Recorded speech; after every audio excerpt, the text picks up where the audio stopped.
All right, this one is called Goodbye My Honey, I'm Gone.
I got that from Bill Conley, and he learned it from Ozark County, Missouri fiddler named Paul Jones.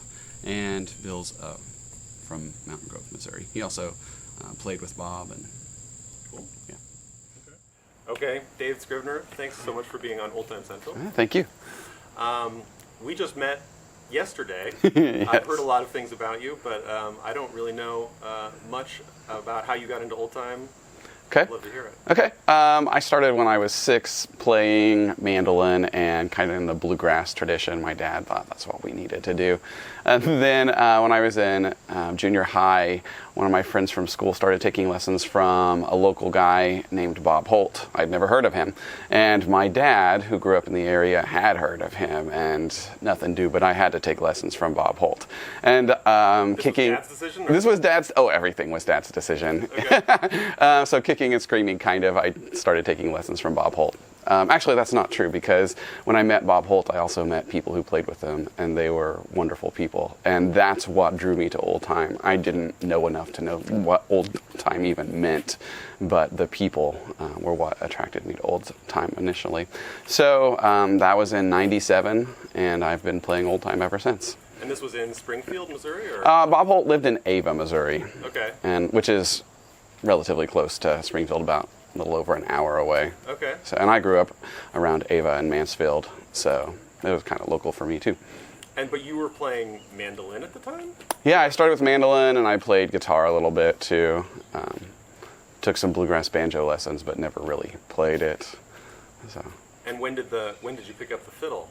I was in 8th grade, and I just, like I say, mostly did it because I met the people. I finally made friends that I gelled with, and they played fiddle, and so I got into it for that reason. And they were friends your age? Or? Uh-huh, yes, because I hadn't really been playing with. I was in all these bluegrass bands, these local bluegrass bands with older guys, and it was just nice to have people my age, friends, who played fiddle. So. Right. Did something other than play video games. Yeah, or sports. Yeah, I'm not good at either of those things.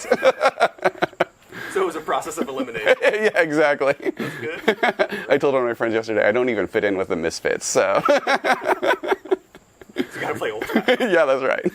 That's great.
What was it like learning from Bob Holt? What did that look like? Bob Holt was a really good dance fiddler. He was really intimidating, and I was really shy. Bob Holt had a very deep voice, and he didn't put up with anything. Okay. And I loved and hated going to lessons. I would take my dad with me because he had grown up in Ava, and they knew a lot of the same people, and they would tell stories, and that would take the pressure off of me a little bit. But for Bob, it was $10 for a lesson that was supposed to be an hour, and you'd go and spend the whole evening and talk. And I didn't realize it then, but now I'm convinced that it was part of his philosophy that learning to play traditional Ozarks fiddle music meant really learning the Ozarks culture and heritage. And so he incorporated a lot of stories about the past and where the tunes came from and how he learned them, as well as just what happened in the time period.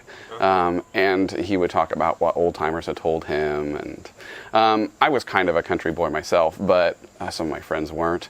And so he would make sure that he had like squirrel and dumplings, and he would feed them that, or take them on his dairy farm and let them help him with the chores and things like that, because he thought it was a whole picture. And he also really strongly encouraged us to attend music parties and square dances and jam sessions. And I was only used to being in a band and practicing and practicing and practicing with the band and wearing matching clothes. And Bob always said, if you aren't ready to go when they call you, there's no point in practicing, which is kind of the philosophy I've adopted, for better or worse. So yeah, it sounds like that's formed what your understanding of old time is. Mm-hmm. That it's not, not just something you get up on stage and play, but Yeah, not at all. something broader than that. Yeah, it's a whole sort of culture. Right. Yeah. That's cool. Yeah. And how did he teach? He would play it really slow, and he would record it slow and medium. He called it fast, which for me as a student it was fast, but it was really medium, on a cassette tape, and you'd take that cassette tape home and practice. Okay. And then you come back and he would grill you, what can you play? And that was the most nerve-wracking part. And what sort of things did he pay attention to, and what sort of things did he let you I mean, develop on your own? I think the best thing was that he always pushed bowing and getting the right bowing so that it was danceable. And I never pleased him in that regard. Never. I mean, I remember I took lessons from Bob for like 4 or 5 years. Okay. I remember one time he gave me a compliment and said that I had done a good job learning something. Okay. His line, and all of his students know it, is, well, you got the notes. Okay. Which means you don't have the tune at all. So that's how you got so good, trying to please a taskmaster. Yeah, pleasing Bob and pleasing my dad. They were both pretty driven. Okay. Yeah. What was your dad's role in your? He pushed and he bought instruments, which is nice. I have some good instruments because of that. Right. But he had grown up in a family where there were 6 brothers, and they pretty much all played something in some way. Mm-hmm. He had quit playing by the time I came along, but still really cared about it and wanted me to play. So, yeah. Well, so you're steeped in Ozark fiddling, but probably lots of people only know it as a title. What do you really like about it? What do you think is really distinctive? Ozarks fiddling is fast usually, or faster than some other regions at least. And that's because our dancers wanted it fast. They wanted to jig dance all the way through their square dances, and they wanted them faster and faster and faster because that was good for their jig dancing. And so that's what a lot of people know. And if I go to different festivals and I say I played with Bob Holt, then this one lady said, all she said when I met her this summer was, he played fast. And I didn't know whether it was a compliment or not. So that's one thing that we're known for. But also, tunes tend to be somewhat, at least, maybe not the square dances so much, but other tunes are fairly notey and melodic. And I like that because you have kind of a drive, but you also have a lot of notes and a melody that is very distinct usually. Right. I think it is anyway. Right. Yeah. It seems to take a lot of skill. Definitely took a lot of practice, yeah. Right. That's cool. Yeah. I mean, I think you've answered this a little bit already, but just there are lots of ways to spend one's time before death. Why spend so many of them playing old time? Well, I think it started out, and it still is, largely just about the community, but it's just something that you become, I don't know, maybe addicted to or something. It's just, I think about fiddle tunes all day long. It even sometimes distracts me at work, trying to figure out this fiddle tune that I was listening to on the way to work or something like that. But to me, at the end of the day, it's about the community of people that I know, and I think the center of that is there's this jam that we go to every Monday night. And Bob ran, I don't know if he ran it, but he was very involved in this jam, and it was just an old general store a long ways away from any real town. There used to be a little community there called McClurg, Missouri.